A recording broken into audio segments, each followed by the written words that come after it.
Assalamualaikum everyone, welcome to Vocabgram. We learn English with easy lessons. Previously, I made a video where I taught you some important vocabulary that I took from Steve Harvey's show, and you guys gave a very good response to that video. So this is the second part of that video where I have come up with some more vocabulary that I took from Steve Harvey's show, and this vocabulary not only will help you to speak fluent English, but also help you to understand the native speakers. So let's begin. अच्छा जी। जिन लोगों को नहीं पता है वो तो बता दो, स्टीव हार्वी जो है वो बड़े ही रिनाउंड जो है वो प्रेजेंटर है, टीवी होस्ट है। आपने बहुत से शोज वगैरह हो सकता है देखे, जिनको मिस वर्ल्ड, मिस यूनिवर्स देखने का, शोज देखने का शौक है तो देखा होगा स्टीव हार्विस जो है वो अक्सर उन शोज को जो वो होस्ट कर रहे होते हैं। तो ये उनका एक शो है, टीवी शो है, जिसमें कि सामने ऑडियंस बैठी हुई होती है और वो स्टीव हार्वी से डिफरेंट क्वेश्चंस पूछते हैं अपनी लाइफ से रिलेटेड, और ज्यादातर ये जो क्वेश्चंस होते हैं ये रिलेशनशिप्स और डेटिंग से रिलेटेड होते हैं। तो स्टीव हार्वी उन क्वेश्चंस को आंसर करते हैं। अच्छा, ये उसी ऑडियंस में बैठी हुई खातून थी, उसने पूछा कि we bump heads when we have difference of opinion. ये वो अपने पार्टनर के बारे में बात कर रही हैं कि मैं हम दोनों के दरमियान में जब भी डिफरेंस ऑफ ओपिनियन होता है, जब भी इख्तलाफ राय होता है, तो वो बम्प हेड्स। बम्प हेड्स का क्या मतलब होता है? ये इडियोमैटिक एक्सप्रेशन है, इसका मतलब होता है to have conflict, clash with someone. किसी के साथ कोई क्लैश हो जाना, झगड़ा हो जाना, ठीक है? उसके लिए उन्होंने ये जो है इडियोमैटिक एक्सप्रेशन यूज किया है, वही बम्प हेड्स। क्या आप अपनी मतलब किसी आप भी अपनी नॉर्मल जिंदगी में डेली कन्वर्सेशन में इसको यूज कर सकती हैं? जैसे कोई कह सकता है कि I bumped head with my friend, या I bumped head with my wife, ठीक है? कि मेरा मेरे दोस्त के साथ झगड़ा हो गया, या मेरी वाइफ के साथ झगड़ा हो गया, ठीक है? बम्प्ड हेड मतलब कि कॉन्फ्लिक्ट हो जाना, क्लैश हो जाना किसी बात में। जैसे एग्जांपल सेंटेंस है, the two managers often bump heads during meetings. ये मीटिंग्स के दरमियान में जो दोनों मैनेजर्स हैं ना, उनके दरमियान में अक्सर जो है ना वो कॉन्फ्लिक्ट हो जाता है, क्लैश हो जाता है। उनकी पर्सनैलिटीज इस तरह की होंगी, उनके दरमियान में किसी किस्म का कोई मतलब एक पीसफुल रिलेशनशिप नहीं होगा। तो वो उसकी वजह से क्या होता है कि वो जब भी मीटिंग्स में वो दोनों मैनेजर्स बैठे हुए होते हैं, तो दे ऑफन बम्प हेड्स, कि उनके दरमियान में अक्सर जो है ना वो क्लैश हो जाता है। अच्छा जी, नेक्स्ट जो है ये एक और खातून थी, वो पूछ रही थी कि I am comfortable being single but on the flip side of that is, ठीक है? नेक्स्ट मैं बताती हूँ उन्होंने क्या बोला है, नेक्स्ट स्लाइड पे है। वो कह रही है कि I am comfortable being single. उन्होंने पहले पूरा जो है ना वो एक्सप्लेन किया कि मैं सिंगल हूँ, मैं मैरिड नहीं हूँ, मेरे बच्चे नहीं हैं, और मैं बहुत खुश हूँ सिंगल, मतलब सिंगल लाइफ से, क्योंकि मैं अपनी मर्जी से जो है ना वो जो मुझे करना होता है, मैं अपनी मर्जी की एक्टिविटीज करती हूँ, कहीं आना है, जाना है, खाना अपने हिसाब से, मतलब कि मेरी एक इंडिपेंडेंट लाइफ है। तो कहती है कि मुझे अपने सिंगल होने में मैं खुश हूँ, मैं कंफर्टेबल हूँ, because I have my freedom, I have my independence. लेकिन वो कह रही है कि but on the flip side of that. Flip side क्या होता है? फ्लिप साइड का मतलब होता है अनदर एस्पेक्ट और वर्जन ऑफ समथिंग।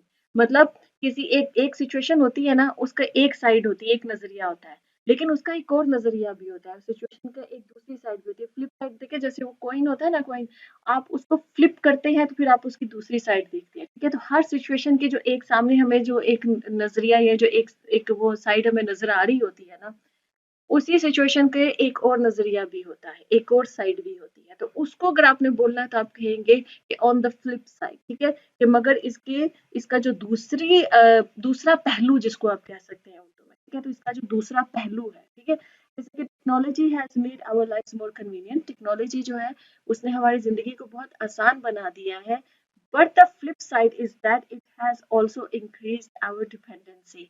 लेकिन इसकी जो फ्लिप साइड है ना, इसके जो दूसरा पहलू है, वो ये है कि टेक्नोलॉजी ने हमारी लाइफ जो है ना वो डिपेंडेंट कर दी है। पहले दुनिया में लोग जो थे, जब टेक्नोलॉजी नहीं होता था तो लोग सारा काम खुद अपने हाथों से करते थे। अब चूंकि हम टेक्नोलॉजी के ऊपर इतनी मतलब डिपेंडेंट हो गए हैं कि हमें बहुत सी चीजें खुद से कैसे की जाती हैं वो हमें करनी अब आती ही नहीं है। आज की जनरेशन को वो आता ही नहीं है, ठीक है? क्योंकि हम टेक्नोलॉजी और मशीन्स के ऊपर जो है वो डिपेंडेंट हो गए हैं। अच्छा जी, नेक्स्ट है जी, I don't put forth the energy and effort into dating. जो मैंने आपको पहले बताया कि वो कह रही है कि फ्लिप साइड वो क्या बोल रही है। बोले उसने कहा ना कि मैं कंफर्टेबल हूँ, कि मैं जो है ना वो सिंगल हूँ और मैं इंडिपेंडेंट हूँ, मैं कंफर्टेबल हूँ अपनी सिंगल लाइफ से। बट द फ्लिप साइड उसने बोला वो ये है कि flip side is that I don't put forth the energy and effort into dating. वो कह रही है कि फिर आप उसकी वजह से, चूंकि मैं इतनी कंफर्टेबल हो गई हूँ अपनी जो ना, एक होता है ना इंसान कंफर्ट जोन में चला जाता है, तो वो कहती है कि मैं अपने कंफर्ट जोन में इतना चली गई हूँ, इतनी कंफर्टेबल हो गई अपनी सिंगल लाइफ से, कि मैंने पुट फोर्थ करना, एनर्जी जो है ना वो पुट फोर्थ करना कि मैं डेटिंग करूँ, क्योंकि वहां पर तो शादी डेटिंग के थ्रू ही होती है, वहां पर अरेंज मैरिजेस का तो कॉन्सेप्ट नहीं है, ठीक है?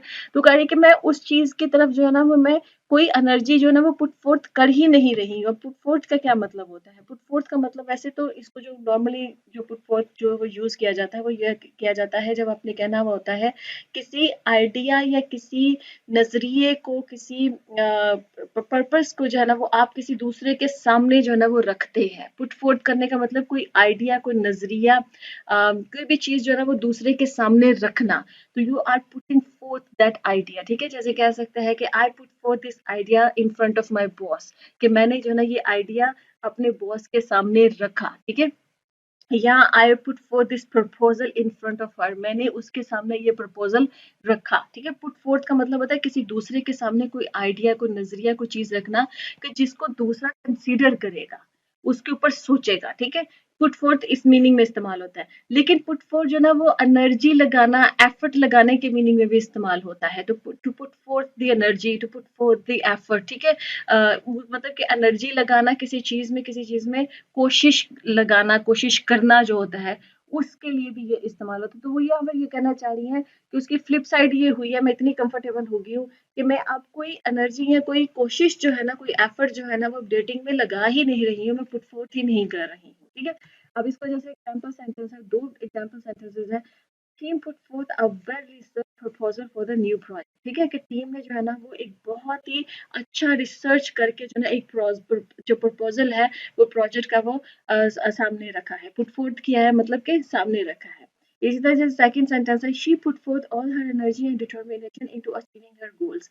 कि उसने अपनी तमाम एनर्जी पुट फोर्थ ऑल हर एनर्जी मतलब अपनी तमाम एनर्जी लगाई एंड डिटर्मिनेशन जो है ना इनटू अचीविंग हर गोल्स, अपने गोल्स को अचीव करने के लिए उसने अपनी तमाम एनर्जी और डिटर्मिनेशन पुट फोर्थ की अपने गोल्स को अचीव करने के लिए।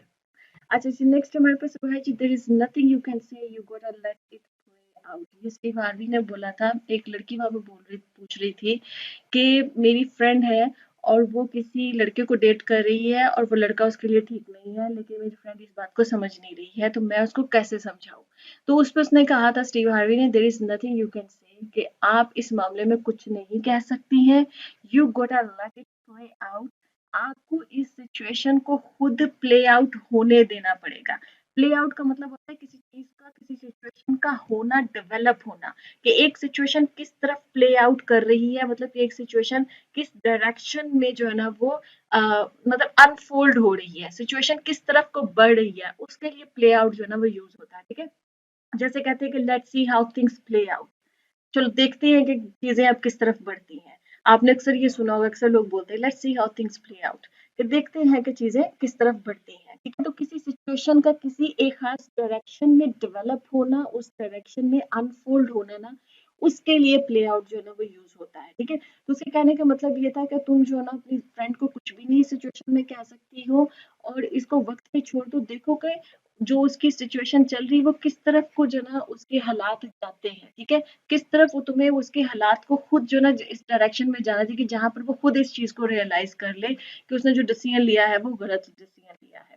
जैसे कि एग्जांपल है, let's see how the negotiations play out before making any decision. जैसे कि देखते हैं कि जो निगोशिएशन हो रही है वो किस तरफ को जाती है। ठीक है, उसका क्या रिजल्ट निकलता है, हम इससे पहले कि हम जो ना कोई कोई फैसला करें, पहले निगोशिएशन में देखते हैं कि वो किस तरफ जाती है चीजें, फिर हम जो ना वो कोई फैसला करेंगे। ठीक है, अच्छा जी, नेक्स्ट हमारे पास है वो है जी, I have been engaged for 4 years, I am the one who is holding the wedding back. ठीक है, वो एक खातून कह रही थी कि मैं 4 साल से एंगेज हूँ और इस वेडिंग जो मतलब ये जो एंगेजमेंट हो रही है तो इसमें मैं रिस्पॉन्सिबल हूँ इस बात के लिए कि मैंने अपनी वेडिंग को होल्ड बैक किया हुआ है। होल्ड बैक करने का मतलब होता है किसी चीज को रोक के रखना।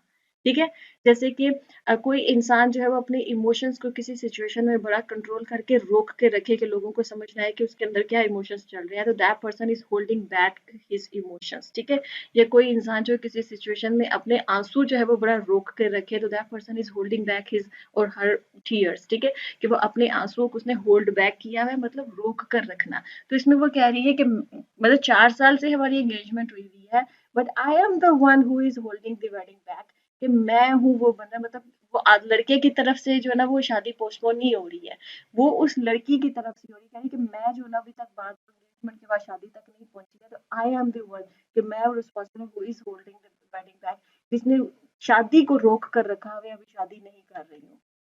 अच्छा एग्जाम्पल है, she try to hold back her tears during emotional speech. उसने बड़ी कोशिश की कि वो अपने जो आंसू हैं उनको बड़ा रोक कर रखे, जो इतनी इमोशनल जो स्पीच हो रही थी उस दौरान।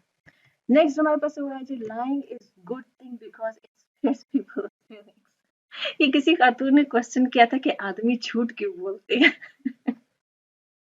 तो उस पे जो ना वो स्टीव ने ये जुमला बोला, तो उसने कहा कि आदमी इसलिए झूठ बोलते हैं कि हम आपके रिएक्शन से, हम खवातीन के रिएक्शन से डरते हैं कि अगर हमने सच बोला तो बहुत बुरा रिएक्शन आएगा।